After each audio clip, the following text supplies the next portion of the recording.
아슬라무 알레이쿰 와라흐마툴라히 와바라카투.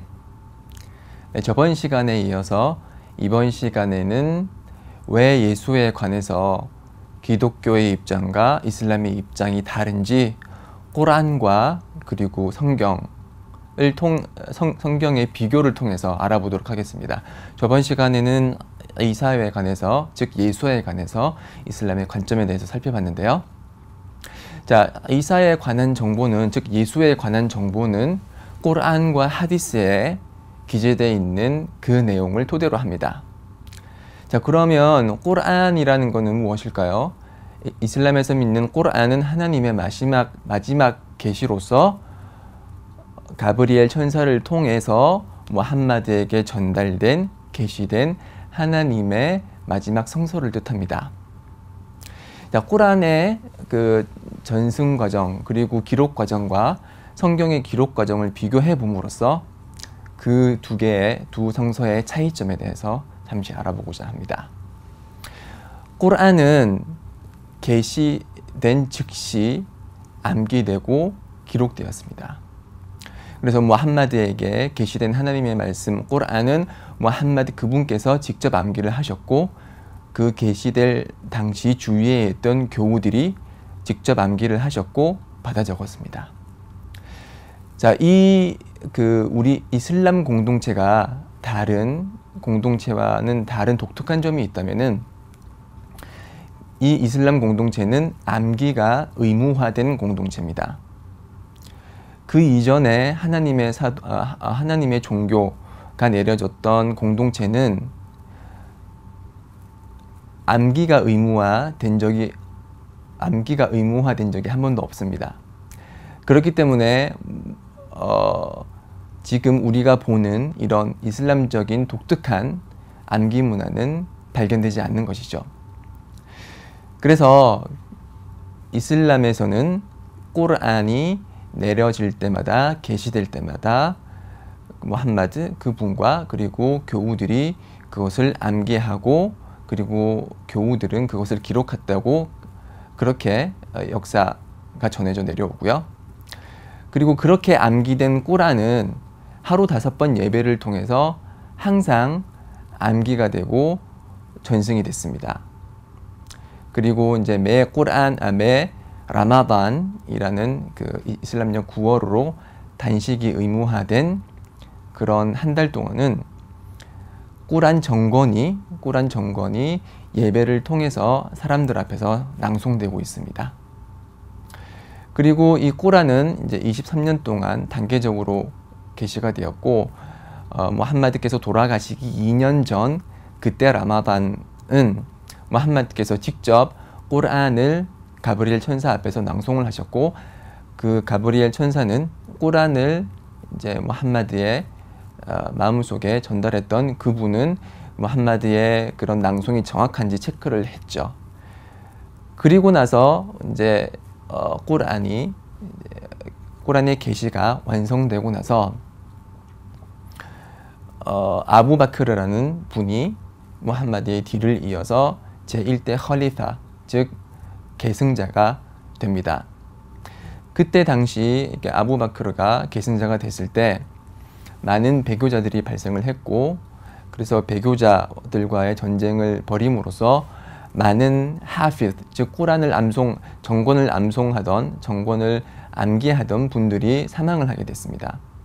그래서 사람들 사이에 이렇게 하다가는 꾸란을 암기한 많은 사람들이 사망을 하게 되면은 꾸란을 암기하던 사람들이 줄어들게 되고, 그렇게 되면은 꾸란이 잘못 암기될 수도 있겠구나라는 하는 두려움이 들었고요.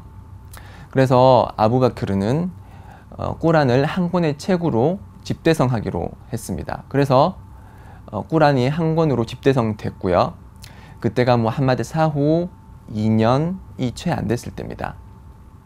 그렇게 해서 한 권의 책으로 집대성된 꾸란은 아부바크르의 집에 보관돼 있었고요. 아부바크르가 돌아가시고 나자 제2대 컬리파인 오마르라는 분께서 소장을 했고요. 그리고 2대 컬리파인 오마르가 돌아가시고 나셔서는 그의 딸인 하프사의 집에 잘 보관되어 있었습니다. 그리고 나서 제3대 컬리파 오스만이라는 분께서 이제 계승자로 지도자로서 그 공동체를 지도해 나가셨는데, 그때는 이제 이슬람이 아랍 반도 이외의 반도로 팽창하던 그런 시기였습니다. 그렇기 때문에 비아랍인들에게도 이슬람이 전달되었고, 비아랍인들이 꼬란을 배우고 암기하면서 비아랍인이기 때문에, 아랍인이 아니기 때문에 꼬란을 읽을 때 꼬란 낭송에 있어서 실수가 발견되곤 했습니다. 그래서 이를 본 오스만은 이 꼬란을 다시 한 번 더 그 꾸레이시 방언으로 통일한 그런 꼬란을 다시 한 번 더 한 권의 책으로 완성을 했고요. 그 책을 이제 낭송자들과 함께 여러 지역으로 보내게 됩니다. 그렇게 보냄으로써 그 책과 그리고 낭송자, 이제 교육자가 이제 그 책을 기초로 사람들에게 꼬란을 교육시키기 위할 목적으로 오스만이 이렇게 전 세계에 꼬란을 보내게 됩니다. 이 꼬란이 바로 지금 저희가 보고 있는 꼬란과 동일한 내용을 가지고 있고요. 그래서 꼬란의 전승 과정은 꼬란이 게시될 때마다 암송되고 기록되고 암기되었습니다. 그리고 최초의 한 권의 책으로 집대성된 것은 무함마드 사후 2년이 채 안 돼서였습니다. 자, 이와 비교해 봤을 때 성경, 더 깊이 말해서는, 더 자세히 말해서는 신약의 기록 과정은 어떻는지 잠시 살펴보도록 하겠습니다. 신약은 특히 복음서라는 것은 예수, 하나님의 사도 예수의 말씀을 기록한 책이죠. 말씀과 행적을 기록한 책인데, 예수는 살아생전 아람어를 말씀하셨습니다. 아랍어가 아니고 미음입니다. 아람어를 말씀하셨습니다. 그렇게 아람어를 말씀하심으로써 예수의 사도들과 그 주위에 있던 분들에게 하나님의 메시지를 전달했죠. 그렇지만 이 아람어로 말한 이 내용, 즉 인질이라는 하나님의 성서는 기록되지 않았고 암기되지 않았습니다. 이슬람의 공동체와는 반대되는 내용이죠. 그렇죠? 왜냐하면 이슬람 공동체만이 암기를 의무화 되는 것으로 받았고, 나머지 모세의 공동체라든지 아니면 예수의 공동체는 하나님의 말씀이 내려오면 그것을 이제 기록하지는, 그 당시에 직접 기록하지는 않았었습니다. 예수의 말씀도 마찬가지로 아람어로 사람들에게 하나님의 말씀을 전달했지만 그 당시 그 내용이 한자 한자 기록되거나 한자 한자 알파벳 틀림없이 암기되지는 않았죠. 그러다가 이제 예수께서 돌아가시고 나서 이제 예수께서 하신 말씀과 행적을 기록한 책들이 복음서라는 이름으로 나오기 시작합니다. 그 복음서의 그 기록 연대는 70년부터 100년 사이입니다. 즉 예수가 태어난 후 70년부터 100년 사이이고, 예수가 돌아간 그런 연도를 33년으로 잡았을 때 예수 사후 약 40년부터 이렇게 복음서가 기록되기 시작했습니다. 자, 40년이라는 것은 꽤 긴 시간입니다. 원래 20년이라면 강산이 변한다는 그런 얘기가 있죠. 강산이 2번 변할 그런 긴 시간이죠. 예수 사후 40년에 기록된 복음서, 그리고 무함마드 사후 2년이 채 되지 않아서 기록된 꾸르안, 명백히 차이가 나죠. 자, 물론 복음서 이전에 기록된 성경도 있습니다. 그 성경의 대표적인 이제 것이 바울이 적은 이제 편지, 바울 서신이라고 하는데요. 바울이라는 사람은 예수 사후에 기독교로 입교를 하신 분이고요. 그리고 그 사람은 살아생전 기독교인들과 기독교를 받게 했던 그런 전력을 가지고 있죠. 그리고 나서 이제 기독교를 입교하고 나서 그때부터 편지를 적어 내려갑니다. 그 편지의 이제 모음이 지금 우리가 보는 성경의, 즉 신약의 13권으로 정리가 되어 있고요. 신약이 지금 총 28 28권인 걸로 알고 있습니다. 그렇죠? 28권일 겁니다. 28권인가 27권 정도 될 텐데 그거에 비해 봤을 때 바울의 서신이 절반이 바울의 서신이 기독교의 신약의 절반 정도를 차지한다고 볼 수 있습니다. 그 바울이 적은 그런 편지의 내용에 의해서 기독교의 대부분의 교리가 바울의 서신에 의해서 이제 정립이 되는데요. 그 대표적인 것이 이제 삼위일체죠. 삼위일체는 성경에 삼위일체라는 말은 없고 바울이 이제 주창하게 된 삼위일체론이 있는데 그 바울이라는 사람은 예수께서 살아생전에 바울이라는 그런 사람을 한 번도 만나본 적이 없습니다. 그렇지만 바울은 내가 예수의 사도임을 그렇게 주장하였고요. 그렇게 해서 적어 내려간 것이 바울의 서신인데 바울의 서신이 적힐 때 바울의 서신은 이제 약 50년대 그 초창기 그 바울의 서신 중에 하나는 그 데살로니가 전후서는 약 50년대에 적혀졌다고 합니다. 자, 사대복음이 70년대부터 적혀진 사실을 생각을 해보면은 바울이 서신을 적을 때 사대복음서는 기록되지 않았었다고 볼 수가 있는 거죠. 지금 우리가 보는 그 사대복음서는 그 당시 바울이 서신을 적을 때는 없었습니다. 그리고 바울이라는 사람은 직접적으로 물리적으로 예수를 만나본 적이 없고요. 그런 사람이 전하고 있는 메시지, 예수의 메시지, 그가 이해하고 그가 생각한 그런 예수의 사상이 지금 우리가 보는 기독교의 사상의 대부분이라고 할 수 있습니다. 자, 이렇게 한 번도 만나본 적이 없는 예수라는 분을 직접 만나본 적이 없는 바울이라는 사람을 통해서 기독교 교리의 대부분이 정립이 된 것입니다.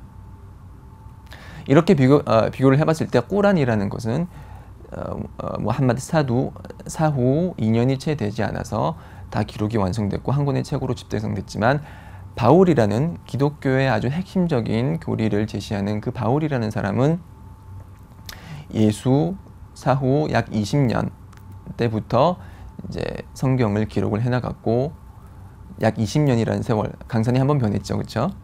그렇기 때문에 이슬람에서 봤을 때는 바울의 주장이 예수의 진정한 메시지와는 왜곡되는 부분이 많다, 배치되는 부분이 많다라고 보고 있습니다. 그래서 바울은 자기 그 로마서를 통해서 어떻게 얘기하고 있냐면은 구원에 관해서 얘기를 할 때 예수를 주님으로서 영접하지 않고서는 구원받을 수 없다, 그렇게 적고 있습니다. 그렇지만 예수는 복음서를 통해서 어떻게 얘기를 하고 있냐면은 어떤 한 사람이 예수께 질문을 했죠. 오 선한 선생님이시여, 제가 영생을 구하려면 어떻게 해야 됩니까? 영생이 뭐죠? 영원한 생명이죠. 구원도 천국에 들어감으로써 영원한 삶을 사는 거기 때문에 구원과 영생은 거의 동일한 개념인 거죠. 그래서 동일한 질문을 했어요.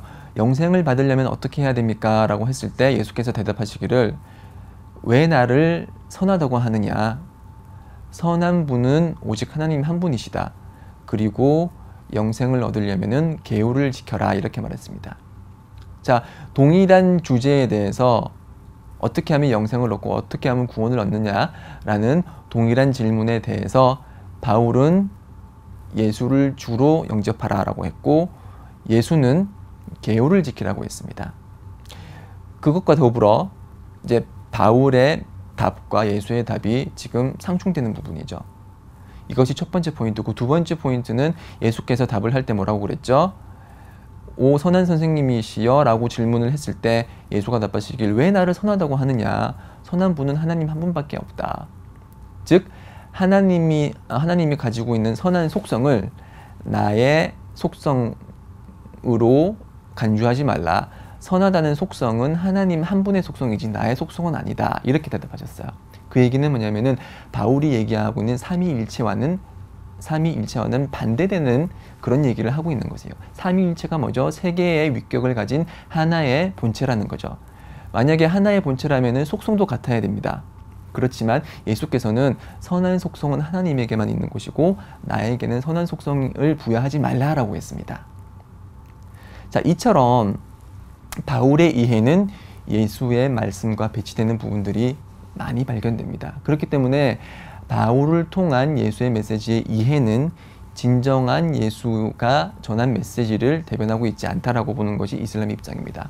자, 바울은 예수를 만난 적이 없어요. 다만 꿈에서 혹은 환상을 통해서 예수를 영접했다고 주장하고 있는데요.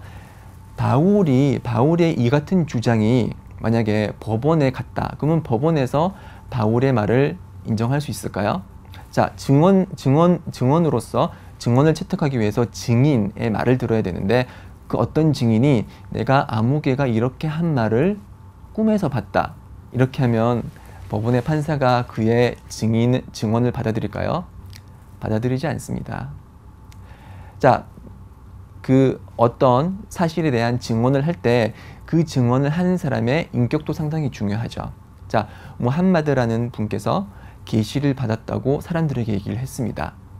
그러면 사람들은 그 무함마드의 이전 인격을 보겠죠. 무함마드는 계시가 내려지기 전에도 사람들 사이에 믿을 수 있는 자, 아민이라고 불렸습니다. 그만큼 거짓말을 하지 않고 항상 정직했다는 것이죠. 바울은 어떨까요? 바울은 소위 그 예수를 만났다는 그 사건 이전에 기독교인을 박해하고 기독교를 탄압하던 자입니다. 예를 들어서 나치 있죠. 나치가 유대인을 박해하고 몰살시켰던 분이죠. 그 사람이 어느 날 갑자기 나는 모세를 만났다. 그리고 모세가 나한테 여러 계시를 줬다. 그러면서 막 여러 권의 유대인에 관한 그런 책을 저술했다고 합니다. 그렇다고 했을 때 저희는 나치를 믿을 수가 있을까요? 나치, 즉 히틀러, 그러니까 나치의 이제 그 근원이 되는 히틀러라는 사람이 그러한 일을 했다고 했을 때 그의 저술을 믿을 수 있을까요? 그의 인격으로 봤을 때 충분히 의심할 만한 가능성이 있는 얘기죠. 바울도 마찬가지입니다. 바울의 기존에 행했던 그런 악행들과 그리고 그가 전하는 내용은 예수와 직접 만난 것이 아니고 예수를 꿈에서 본 그런 내용을 전하고 있기 때문에 바울의 이해가 완전한 이해이고 정확한 이해라고 볼 수가 없다는 것이 이슬람의 입장입니다. 여러분, 종교라는 것은 천국과 지옥을 가르는 중요한 선택입니다. 그렇기 때문에 종교에 관한 메시지는 확증이 있는 그런 계시를 통해서 저희가 믿어야 되는 것이지 누군가의 주장이나 누군가의 이해 그것이 틀릴 수 있다는 가능성이 농후한 그런 이해를 통해서 하나님을 경배해서는 안 되는 것입니다. 하나님에 대한 경배는 그분이 내리신 계시, 확증, 확실한 근거를 통해서 저희가 하나님을 경배하는 것입니다. 자, 이것이 제가 여러분들께 드리고 싶은 꾸란과 성경과 바울에 관한 내용입니다. 요약하자면 꾸란은 무함마드 사후 2년에 한 권의 책으로 집대성됐고 복음서는 예수 서거 40년 후에 적혀졌고 특히 바울의 서신은 20년 후에 적혀졌고 그 바울이라는 사람은 예수를 물리적으로 직접 만난 적은 없다. 그리고 바울에 대한 이해는 이슬람에서 봤을 때 예수가 가지고 온 메시지에 대한 정확한 이해를 하지 못하고 있었다라는 것입니다. 자, 저의 강의가 도움이 됐길 바라고요. 또 다음 강의를 통해서 여러분들과 함께 하도록 하겠습니다. 살라무 알레이쿰 와 라흐마툴라히 와 바라카투.